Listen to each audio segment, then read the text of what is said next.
श्रीमद्कुंज विहारिणे नमः। श्री स्वामी हरिदास विजय तीर्थराम। भक्त रामदास द्वारका से 7 कोस की दूरी पर डाकोर नामक गांव में रहते थे। रणछोड़ भगवान के मंदिर में प्रति एकादशी को जागरण कीर्तन आदि उत्सव का आयोजन होता। उसमें वे नियम से सम्मिलित होते और भगवान के दर्शन से अपने तन मन और बुद्धि को पवित्र करते। भगवान रणछोड़ ने एक बार उनके सामने प्रत्यक्ष प्रकट होकर कहा, तुम अब वृद्ध हो चले हो, तुम्हें 7 कोस आने जाने में जो कष्ट होता है वह मेरे लिए असह्य है। भक्त रामदास तो भगवान की रूप माधुरी से छकने में इतने तल्लीन हो गए कि उन्हें वह ज्ञान कुछ रहा नहीं। आने जाने के प्रश्न ने उनकी मस्तिष्क को कभी चिंतित ही नहीं किया। भगवान ने कृपा पूर्वक उन्हें दर्शन दिया। वह तो इसी बात को सोच सोच कर प्रेम विह्वल हो रहे थे। अब भगवान के अंतर ध्यान होते ही उनके वियोग में प्राण छटपटा गए, अंग अंग में सिहरन होने लगी। उनका निश्चय और दृढ़ हो गया। वे समस्त सुखों को तिलांजलि देकर अब दोगुने उत्साह से भगवान के जागरण महोत्सव में आने लगे और किसी भी मूल्य पर उस जागरण उत्सव का आनंद छोड़ने के लिए अपने आप को समर्थ न पा सके। भगवान से भक्त रामदास का एकादशी जागरण में आना और उनकी अवस्था उनसे सहा न गया। अपने भक्त को सुख और आनंद देने के लिए उन्होंने रामदास से डाकोर चलने का निश्चय प्रकट किया। भगवान तो सच्ची निष्ठा और प्रेम के भूखे होते हैं।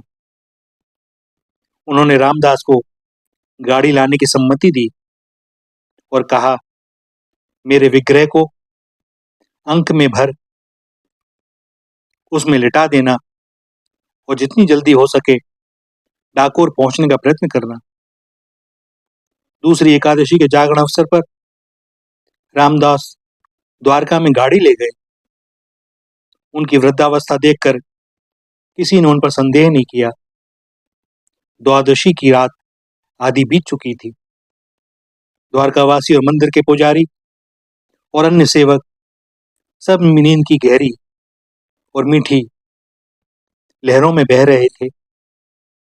सारा का सारा वातावरण बड़ा शांत और नीरव, और यह देखकर रामदास अपने सौभाग्य पर फूले नहीं समा रहे थे।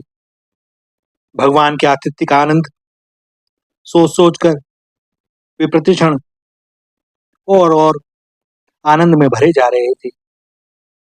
मंदिर का पट अचानक स्वतः खुल गया।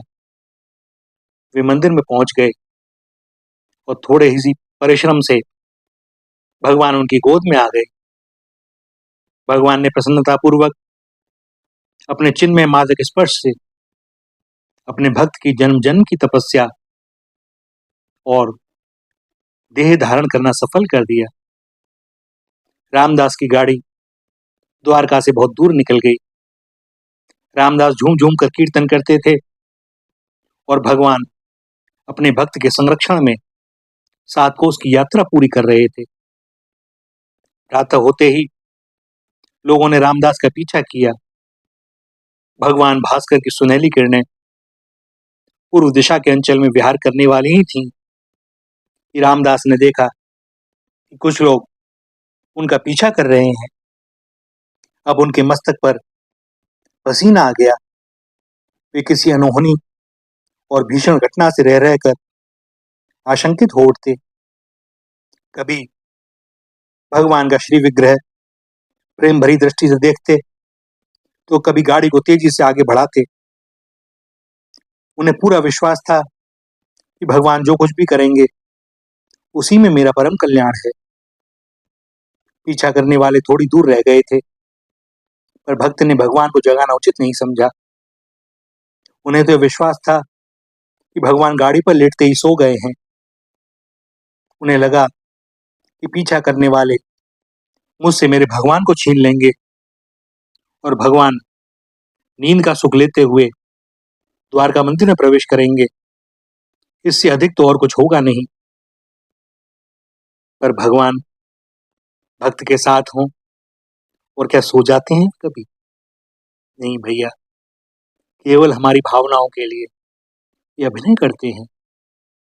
आप स्वयं सोचो, कभी भगवान सो जाए तो क्या होगा? सो भैया, भगवान की लीला शक्ति निरंतर जागृत रहती है। भक्त बलिहारी रास बिहारी ने कहा, तुम मुझे सामने की बावली में छिपा दो और जब पीछा करने वाले चले जाएं तब पुनः गाड़ी में रखकर डाकोर ले चलना। रामदास ने उनकी आज्ञा का पालन किया। पीछा करने वाले पुजारी आदि रामदास की गाड़ी तक आ गए, उसे रुकवाया और बिना कुछ पूछताछ किए ही रामदास को मारना आरंभ कर दिया। भगवान की लीला शक्ति ने अपने भक्त रामदास की दृढ़ निष्ठा और धैर्य परीक्षा की महिमा प्रकट करने के लिए दुष्टों को अपनी मनमानी करने दी, पर उन्हें दंड के ही माध्यम से उनके भक्त के शरीर का स्पर्श मिल चुका था, अतः उनका विवेक जागृत हो उठा। अब उन्होंने गाड़ी को टटोला और गाड़ी में भगवान का श्री विग्रह न पाकर उनके पश्चाताप का पारावार उमड़ आया। उन्होंने महापाप से भी भीषण भक्त अपराध कर डाला। उन्होंने देखा कि बावली का पानी खून से लाल हो रहा है। सत्संग का प्रभाव तो मन पर था ही, भगवान की लीला शक्ति ने भी अपना काम किया और वे भगवान का विग्रह बावली से बाहर निकालकर अपने किए पर पछताने लगे। भगवान ने दर्शन दिया। भक्त रामदास भगवान के घायल शरीर को देखकर कांप उठे। मेरे ही कारण इन्हें इतना कष्ट सहना पड़ा। उनका हृदय हाहाकार करने लगा। भगवान ने पुजारियों से कहा, मेरा भक्त मुझे मेरी आज्ञा से ले जा रहा है, मैं अब तुम्हारे संपर्क में रहना भी नहीं चाहता। मेरी दूसरी प्रतिमा जो मुख्य स्थान पर है, उसी को मंदिर में स्थापित कर भक्ति और प्रेम से अपने अंतःकरण को पवित्र करो। इस महान अपराध का यही प्रायश्चित है। भगवान ने रामदास को आज्ञा दी, मेरी तौल के बराबर इन्हें सोना दे दो। भक्त अपनी दरिद्रता और असमर्थता पर कांप उठा।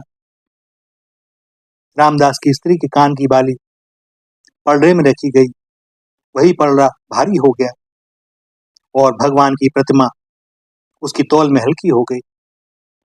पुजारी और भक्त दुष्ट चुपचाप वह लेकर वापस चले गए।